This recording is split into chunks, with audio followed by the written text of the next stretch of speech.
hindi po natin kine-curtail, no, ang karapatan ng sino man na magpahayag ng kanilang opinion at saloobin. We respect the opinions po, especially of our seniors.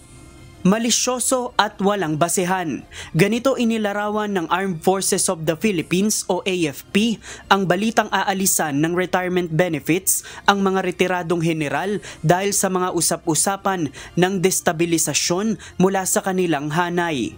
Ayon kay AFP spokesperson Colonel Francel Margaret Padilla, malayang magpahayag ng saloobin ang sinumang dating kasapi ng organisasyon. Sa Facebook post ni Cavite Port District Representative Kiko Barsaga noong Sabado, October 18, nakalagay dito na nagbabanta umano si Pangulong Ferdinand Marcos Jr. na tatanggalin ang pensyon ng AFP dahil sa takot sa military sedition. Pinabulaanan ito ng AFP at sinabing hindi sila basta-basta pwedeng magtanggal ng pensyon ng mga retiradong sundalo. Gayunman ayon kay AFP spokesperson Colonel Padilla, kung merong nalalabag sa batas sa mga pagpapahayag ng saloobin ng mga retiradong sundalo, pwede pa ring maapektuhan ang kanilang pensyon. Halimbawa nito ay paglabag sa data privacy, anti-cybercrime law at inciting to sedition. Dadaan naman anya ito sa legal na proseso tsaka lang ipapataw ang sanksyon alinsunod sa sinasabi ng batas. Iginagalang po ng Sandatahang Lakas ng Pilipinas yung karapatan po ng bawat Pilipino. Lalo na po ang ating pati na tong ating mga veterano po na magsalita, maglahad po ng kanilang pananaw.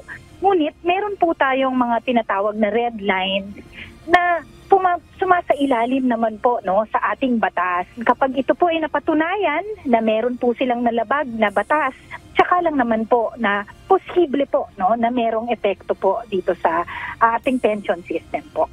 Sa ngayon, iniimbestigahan ng AFP ang impormasyon na mayroong mga retiradong sundalo na nagpapakalat ng impormasyon na inciting to sedition.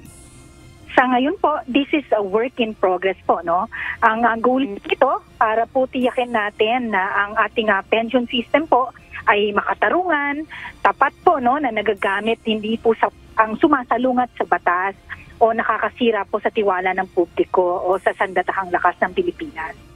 Ayon naman kay Palace Press Officer Undersecretary Claire Castro, wala pang reaksyon dito ang Pangulo at ang AFP muna ang dapat magbigay ng tugon.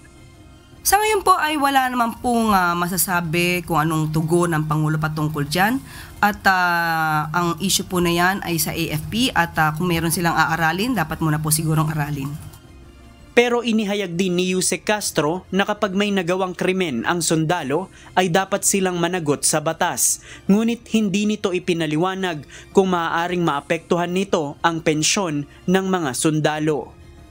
Ang pananagutan nila kung gumawa sila ng krimen, dapat po sila managot at ang korte po ang hahatol sa kanila.